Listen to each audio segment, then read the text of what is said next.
with money printing through the roof. Is there a solution?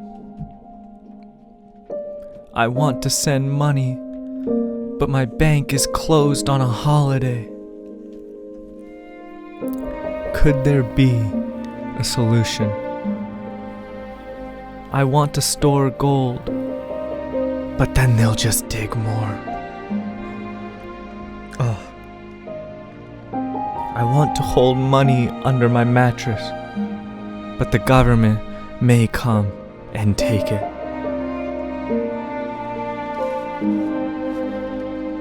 If only there was a way.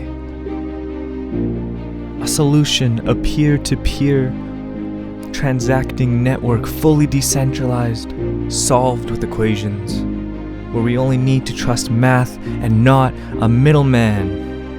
Something that governments will ban and will lose all of our money. If only there was something that would do all of those things.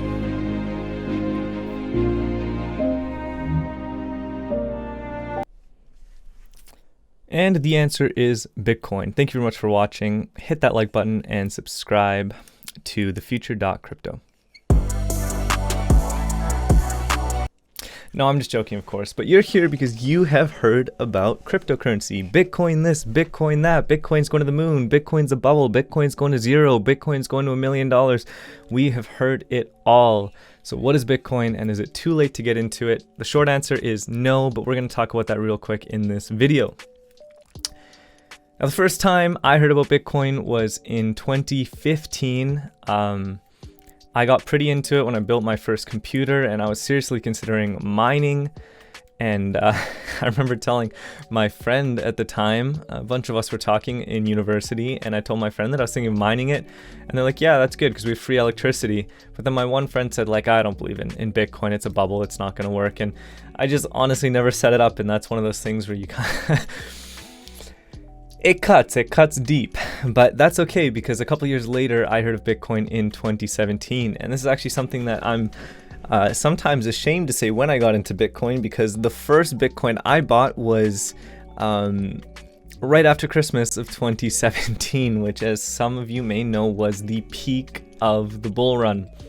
Bitcoin went over 20,000 US dollars and crashed after that for years. I think the first Bitcoin I bought was at the equivalent of like 16,000 US dollars. I didn't buy a Bitcoin, by the way. I bought like $50 or $100, and I still have that Bitcoin today. So it's still done well, even though I bought it at an awful time, and it did not do well for a while. My portfolio was red for a couple of years, that's for sure.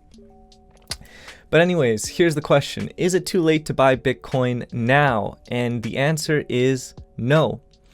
Even if you heard about Bitcoin in 2014, 15 like I did, and even if you didn't get into Bitcoin in 2017, maybe you think that you had to get into Bitcoin in 2012 in order to have actually made money, like all these crypto millionaires you hear about in the news.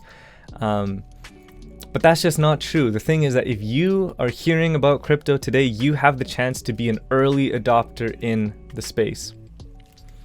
And so we're going to get to that in just a moment, but real quick, let's just talk about what Bitcoin is and what its biggest value proposition is. And it's changed over the year what its value proposition is. At the beginning, it was used as a way that people bought illegal things such as drugs. And of course, we don't condone that, and we don't think that's a good thing. But as time, its value actually shifted, because what's the underlying technology of Bitcoin, which is blockchain, is massive. It is world changing. It is the biggest innovation we will see in our lifetime, I truly believe, since the internet. Long story short, the blockchain is a decentralized ledger. It's essentially something that is constantly updating itself, and everyone agrees as to what's happening on that ledger. You need no middleman. You need no one telling you, well, this person did this to this person. We all do it. It's all public, and we all agree upon what's happened. And how that translates into money is that you can replace the middleman who charges you fees and maybe can't always be trusted. For example, if I wanted to send you $10, I would open up my banking app and get your email and send you $10. And the bank would go in its back end and say, all right, this $10 has been moved from this person to this person. Well, In Bitcoin, that is all solved with complex equations that computers are constantly running to try to solve, and then it updates every 10 minutes to the entire world, and everyone has to agree where that money went. What that means is it prevents double spending. So if I say that I sent it to you, but then I also actually kept it and I try to like hack the code, well, if my piece of paper, my ledger, says something different than the rest of the world's ledger, then mine isn't void and it gets updated to match the rest. Therefore, we solve the double spending problem of decentralized currency, and now we don't need someone regulating how to pass wealth or value or anything onto one another. Bitcoin is also a better gold. Bitcoin is probably the best hedge against inflation we have today, because only 21 million Bitcoin will ever exist, and of that, up to 8 million are lost forever. So that means only 13 million Bitcoin will ever exist in a world with a population of over 7 billion people. And this is good news because you don't have to own a full Bitcoin. You can own fractions of a Bitcoin. The smallest divisible fraction of a Bitcoin is called a Satoshi, and you can own 1 Satoshi if you want. You don't have to own 100 million Satoshi, which would mean you own a whole Bitcoin. And actually, they say that if you own 28 million Satoshi, which is 0.28 Bitcoin, that you are guaranteed mathematically to always be in the top 1% of the whole world in Bitcoin holding. Now, let me explain what that means. Right now, if you own any Bitcoin, you are in the top 1% of Bitcoin holders. Did you hear that? You are in the top 1%. You're not too late. Even though over 90% of Americans have heard of Bitcoin, only 0.5% of the entire world owns any Bitcoin. Now let's say that number went to 100% of people, and 100% of the world was all using cryptocurrency and Bitcoin and all of that great stuff. If you own 0.28 Bitcoin, then you are guaranteed to be in the top 1% of those Bitcoin holders.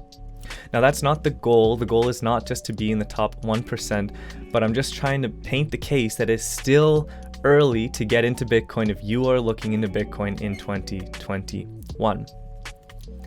Michael Saylor, who's the CEO of MicroStrategy, said that something along the lines of Bitcoin is going from something that 1% of people put 10% of their money into to something that 50% of the people will be putting 90% of their money into. Now, I'm not saying that's true. It's just something some guy said, a very rich, smart man. But the truth is that there is not enough Bitcoin to go around, and the demand for it is rising every single day. A little fun fact for you is that the US has printed so much money that almost 40% of all US dollars in circulation were printed in 2020 and 2021. That will absolutely lead to hyperinflation, or at least a high level of inflation at some point. Now, I don't think that's soon because people aren't spending that money. So we could actually even see deflation in the near future. That's why they're printing so much, because they're fighting deflation. And if you want a video on why they're printing so much money and why they're fighting deflation and how we can be seeing deflation when they're putting so much more supply in, then I can definitely make one of those. But for the purpose of this video, just know that when the economy goes back to normal and people are spending money again, there's going to be a supply shock. There is going to be way more money circulating than there was before the pandemic happened. And when there's way more money circulating, the value of things goes up. Prices will go through the roof. And traditionally when this happens, people fly into precious metals such as gold and silver, which I think are good hedges against inflation. But I want to paint the case real quick that Bitcoin is better than gold. Now, if I own gold or silver, this is a nice little 5 ounce, 0.99 fine silver troy ounce. Let's just say silver for the sake of this demonstration, but gold is the same. If I own this silver as a hedge against inflation, I need to then walk to the store to sell it and get my money back. Or I need to sell it on eBay, or I can send it to my friend. I have to have a safe to store it in. My friend has to have a safe to store it in. Or I can bring this, sell it to a silver ETF, and they'll give me a piece of paper that says I owe you silver. And that will be a lot easier to pass around, but in the end, it's an IOU. You're trusting someone else to hold it for you. The great thing about cryptocurrency is that you truly own your Bitcoin, and it's way, way easier to transport than gold. It's super expensive to transfer gold, it's super expensive to store gold, and we can just keep digging more gold. Bitcoin is extremely, extremely cheap. Even though it may cost $10 to do a transaction, if you're trying to send money to your friend across the world,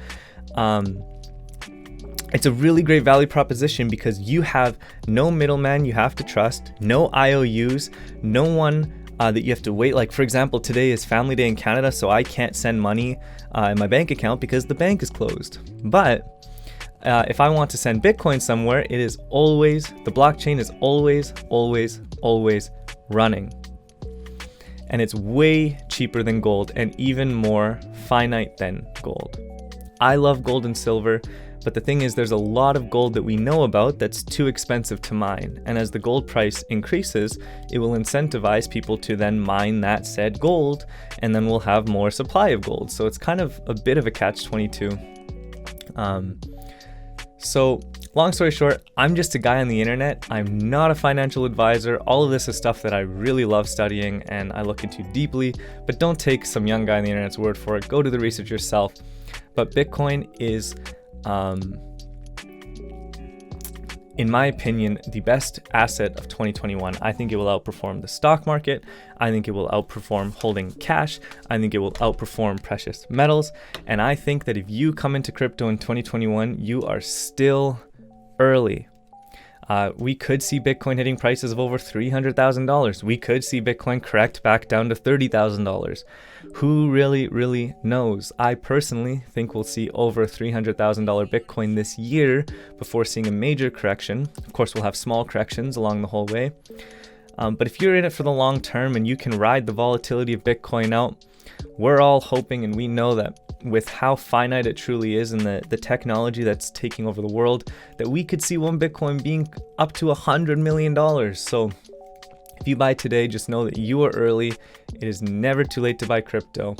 It's a very volatile market, so beware. But if you're holding for the long term, then keep on stacking those sats. Just to clarify, a Satoshi is a 100 millionth of a Bitcoin. And so just keep stacking them away and hold it for the long term. Thank you for watching thefuture.crypto, and please drop a like and subscribe.